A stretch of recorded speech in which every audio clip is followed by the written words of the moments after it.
लछवार जैसन माई के स्थान कहीं नहीं है। पूरे भारत में घूमत नहीं जा लगभग कुछ जिला छोड़ के ऐसा स्थान कहीं नहीं है। कौनो माई के स्थान पर गईला पर ऐसा स्थान है कि केहू जे जाई बुझे के माटी का पात पर लागी तले वो बकल शुरू कर दी सारा ओझा लोग मार्केट बिगड़ गए जहाँ पहले गाँव गाँव झाड़ो तो लड़ू पूछते नहीं ओझा लोग ओझा धोआ था कटनी को दम भरे वही दरबार में फिल्मी में रहो पलेन जन चीजों में बन बाजे रहे आज से 12-14 साल पहले के बात हो और ये होता है कौन सी बाजार में नायर लोग एगो फिल्म है फिल्म के नाम रहे नो एंट्री वही में ढूंढ रहा है नो नो नो नो नो नो नो नो नो नो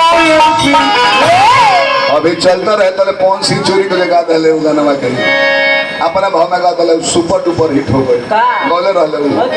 कि बड़ी जालीदार बा तोहार कुर्ती बाराती तो लागेला हमार सुरती सुरती ओकर खूबी जाने 4 बजे भोर में लगा दी फुर्ती ले ला लोटा तो जल्दी धरा परती तो ब्यास बुझाता रहो हां ब्यास हो हाय गावे लो गाइले मेन माइक मिलेला लोग बोलावेला कौना फंक्शन में ब्यास लोग के क्रिया में ब्यास लोग बोलला तब ना बड़ी अभागा आदमी है पूर्व जन्म में केहू के गोड़ तोड़ले हो कब तो हमरा टूट गई संगे संगे अपना कर्म भागा हम जाना ब्यास से 5 सलगा दिले वो ब्यास होवे मर जाला लोग देख ले गई ठाकुर से कहा धनी कमलबास का तबीयत खराब रहे अब बिहाने भैया उनकर लीवर फाट गई हाथ मर गई प्रेम शंकर में सिरारा जिला 3 गो गाँव नहीं गाँव मित्र मर गइले गुड्डू सहनी बलिया के 10-15 गो नहीं गाँव निकले मर गइले संजय एक्सप्रेस एगो गाँव नहीं गाँव नहीं आत्महत्या कर जितेंद्र लंगड़ से गौनी 5-6 साल मर गई राजकुमार ठाकुर से गौनी मर गई बगले के राम इकबाल गुप्ता हमें उनका से गौनी आज वो मर गए जेकरा से का होता नहीं वो मर जाता है दुर्गा माई अब देखी केकर भाजप कौन थी भाई को नहीं कहो हमें पहले चल जाए केहू जा सकता है भाई मर मित्र लोग खड़िया मना में फिर मानी को केकर भाजाओ जन्नी ए माई खावे वाली के नाम पूरी विश्व में जाना जाना जे भी अपना पूरा भारत वर्ष कहीं बा विदेशों में प्रदेश में देश में ना विदेशों में जाना जानी का है ओकर कारण बा देवगा मंदिर में प्राण प्रतिष्ठा भइल होई हमारे गांव प्राण प्रतिष्ठा मूर्ति लेके खावे में प्राण प्रतिष्ठा ना हो उससे छाते आई रहो केहू कहे खावे वाली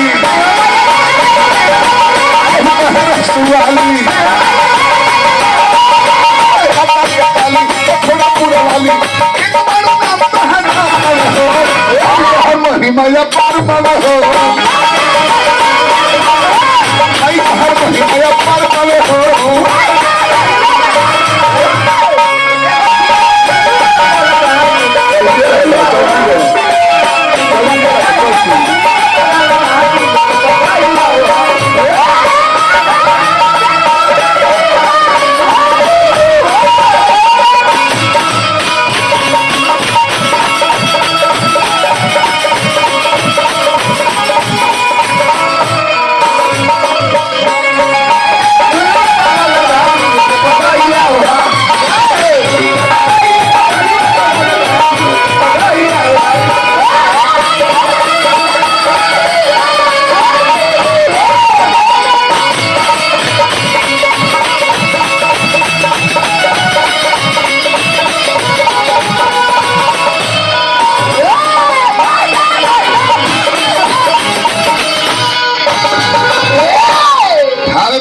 सिंह दरबार है मालिक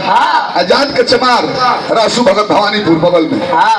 कतरा काट के ले उस जंगल में से पाघन से दौरी करस पर धान निकले आज जाए माई के दर्शन कर जाए तो रहसू के दर्शन कर जाए राजा मनन सिंह ने गिरी कतरा में से धान निकलता बोला कि रहसुआ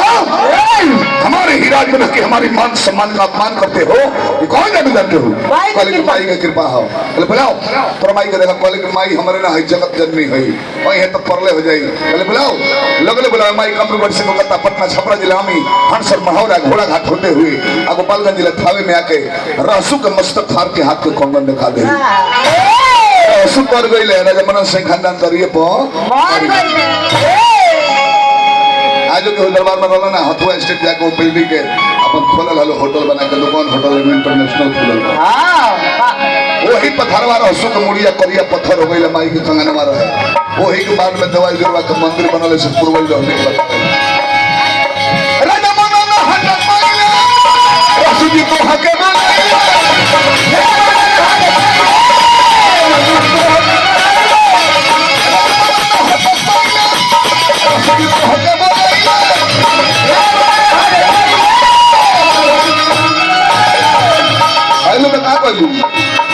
तुम मनन के घुमा रहसू बसा तुम मनन के घुमा रहसू बसा खत्म विचार कर रहे हो आई बाहर में हिमालय बोल ले लो